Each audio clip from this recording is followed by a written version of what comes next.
Gospel lesson of the Transfiguration. About 8 days after Jesus said this, he took Peter, John, and James with him, and went up onto a mountain to pray.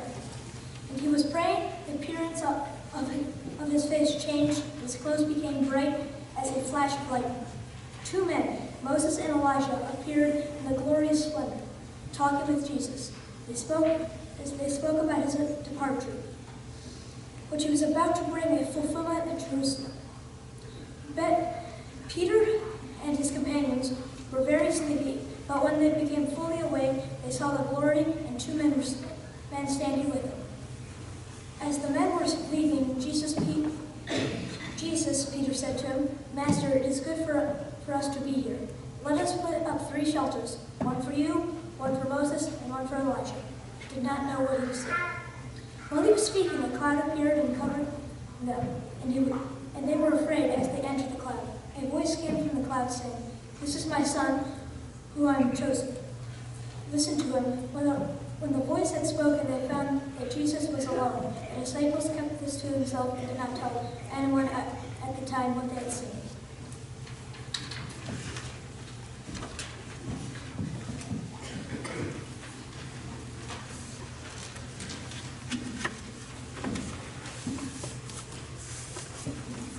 This is Scout Sunday here, but if we look from the church calendar, it says it's Transfiguration Sunday. Mainly because that's the scripture that we heard this morning, and that's what we are about as we're about ready to begin Lent. The whole idea of Transfiguration, of course, was the idea that Christ's appearance changed in this scripture in Luke. But transformation, I think, is an interesting thing, because transfiguration means to change or to transform. And that's something I think that as human beings we all hope for. We're always hoping in some way to change or be transformed. In a sense, our society is built around the idea that we want to change, transform. If you think about entertainment, Marvel Productions has made millions on the idea that men can somehow be transformed into superheroes who can right wrongs. So you have Superman, and Supergirl, and Flash, and Hulk, and the list can go on and on and on. Of those that can be changed in some way, and then with their powers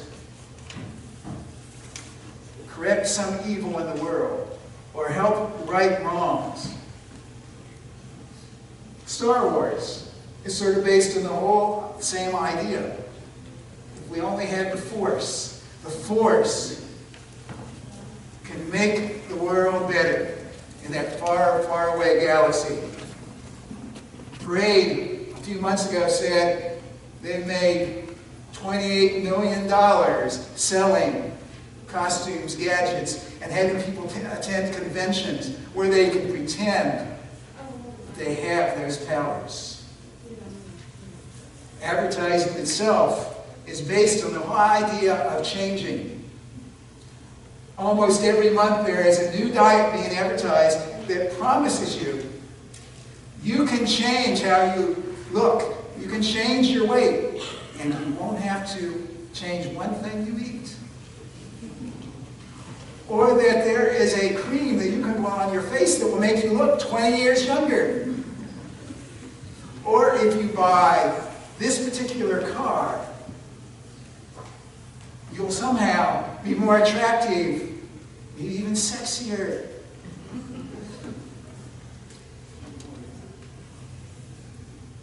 Transforming. Now I realized that I didn't do something here, and nobody stopped me. After the Scout Friends Vision, I didn't ask if anybody was leaving Virginia Church. So if you are, now's the time. Otherwise, you're going to just get to listen to the rest of this.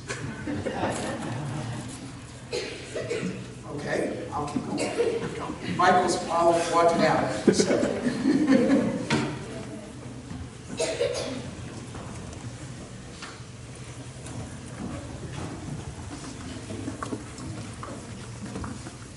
The whole idea of being transformed is something we all seem to desire in one form or another. Jesus, God, really talks about a different kind of transformation. And we start by looking at the Old Testament lesson from Exodus. We hear the story of Moses.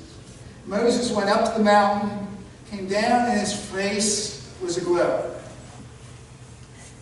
He seemed changed to the people seeing him. If we look at the story of Moses, we realize that that transformation really took many years to take place. As slowly God changed him into the man who could lead his people out of bondage in Egypt. It wasn't really an overnight transformation. The transformation had been coming for years. In fact, he was about 80 when God first called him at the burning bush, according to the scriptures. But to the people, once he went up on the mountain and he came down, there was something different about him. He seemed transformed to them. Then we have the scripture we want to look most closely at, and that is the one we find in Luke. Actually, the transfiguration appears in Matthew, Mark, and Luke, each with a few different details, but the basic message and story exactly the same. Luke has maybe the most complete story in that he includes the most details. And so I want to look at that story, as you heard it this morning, a little bit more closely. And as I do that, I will refer to a book, Jesus of Nazareth, written by Pope Benedict. A book that I would recommend to anyone. I think it's a very good read. But he has a whole chapter about the transfiguration and how he sees the transfiguration. And so the story begins with Peter, James, and John going up the mountain with Jesus.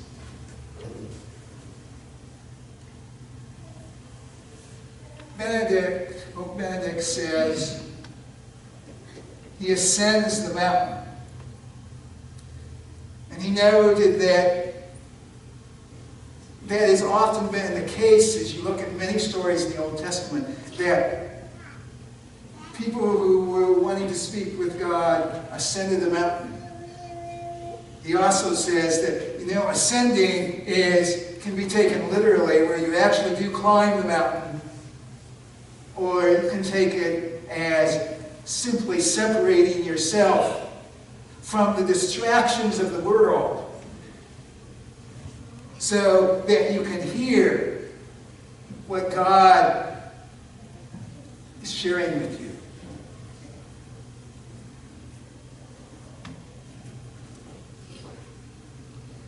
In Luke it says he went up the mountain to pray. And thus, the whole rest of the story really is set in this idea that God and Jesus are in prayer. And as Jesus is praying, his face is changed, and his clothes become dazzling white.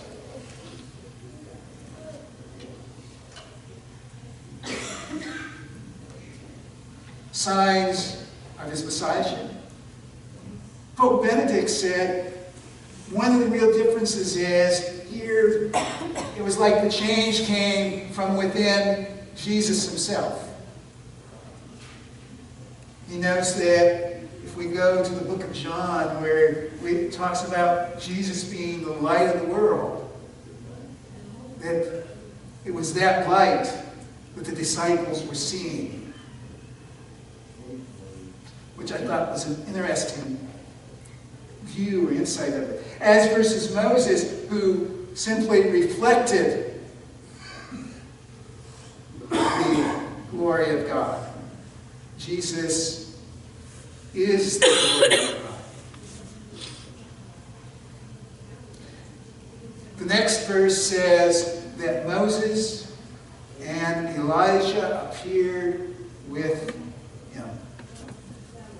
And as they were there together, they talked about what was to come as he was going towards Jerusalem and his crucifixion.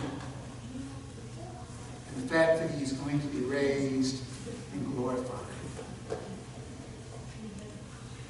Interestingly, Moses represents the law. Elijah, the prophets. And Jesus, the fulfillment of both of those. So here they've appeared together.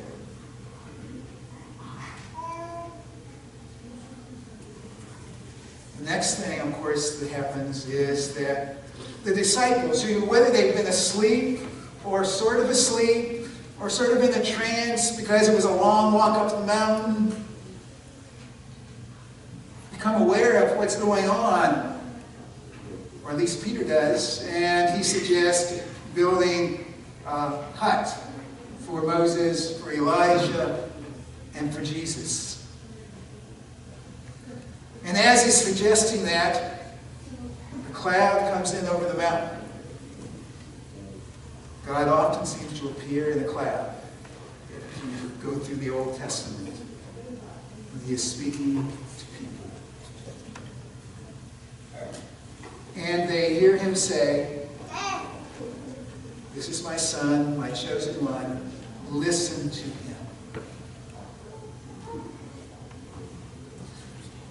Still more of a revelation that this man is the Messiah.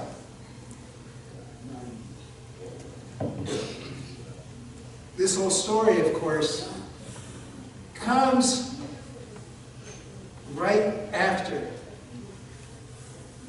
Peter has proclaimed Jesus to be the Messiah when asked. And Jesus has foretold to them his death and his resurrection. So undoubtedly these things are on their minds as they hear all of this again. And of course, the chapter ends with the saying, "And they went down the mountain and said nothing to anyone." Now, interestingly, Mark says they went down the mountain and Jesus instructed them to tell no one. Just a little difference. Interesting, though, I find that really interesting. It was a miraculous experience, and they were human beings, and they said nothing.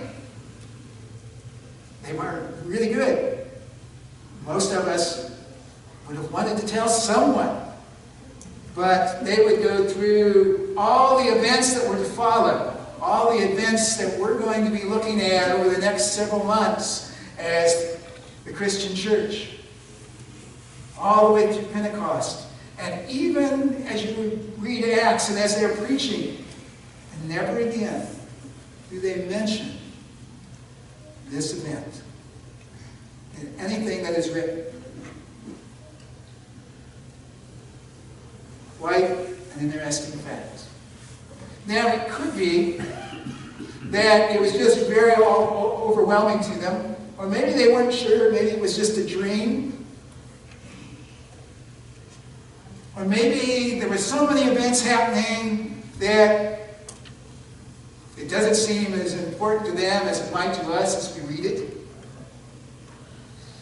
In some ways, maybe because they, like us, were likely looking for a different kind of Messiah.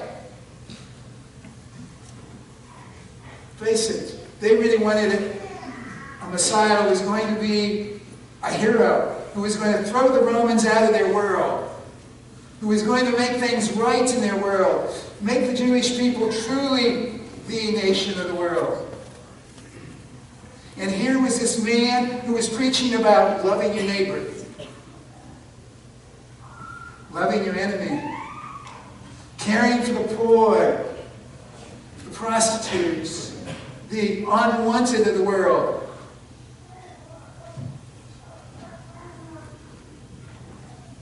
It took them a long time to wrap their heads around that as disciples. It took them a long time to get to the point where they could truly be witnesses to Jesus Christ. And in truth, 2,000 years later, it likely isn't much different. We still would rather have a superhero who would come in and do away with terrorism. A superhero would come in and make things right. But instead, we're given a God who says, love your neighbor. Even when he's grumpy and he irritates you every day across the fence. Who says, care for the homeless, who you don't even know. Who says, we should care about that child that lives in Ghana that doesn't have food or a home to live in. Or care about those refugees who are being displaced by war and who, though we fear, we're called to minister to.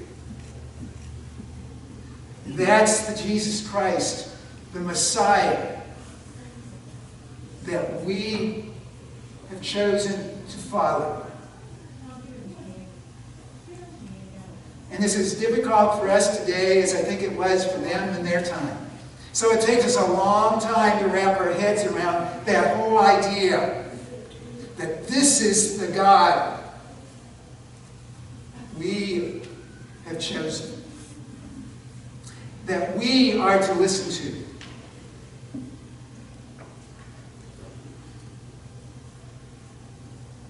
And as human beings, we're sort of slow learners. You know, it's interesting in scouting, that law you heard, the Cubs start saying it when they first join. They have no idea what those 12 words mean.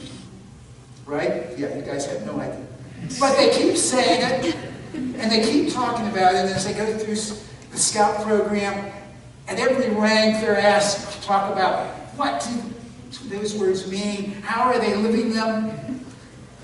In merit badges, as they get further along, they're asked to somehow identify with them.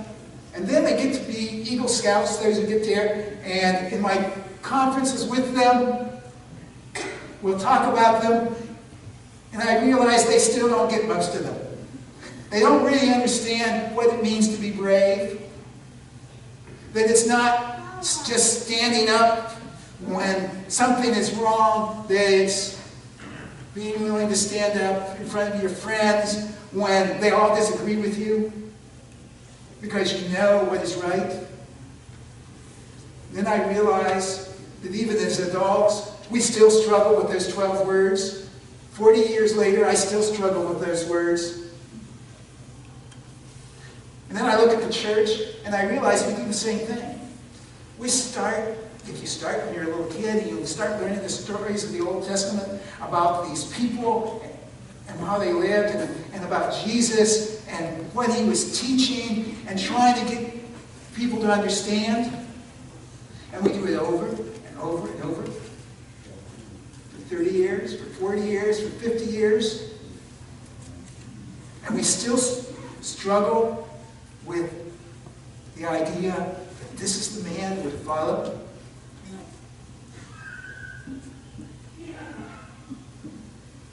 And that's maybe why every year we start at Christmas and we slowly go through his life and his teachings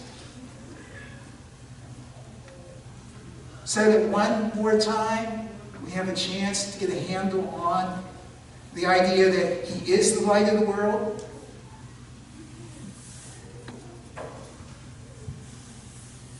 keep working at it, because it's a lifelong journey. It's 1 or 2 steps forward and likely 1 step backwards. And slowly, he helps us understand as we face this world and all the things that we go through, what he's talking about and what it means to truly be his follower, what it really means to truly be a witness for Jesus Christ. It is a difficult task and is ongoing and will be ongoing.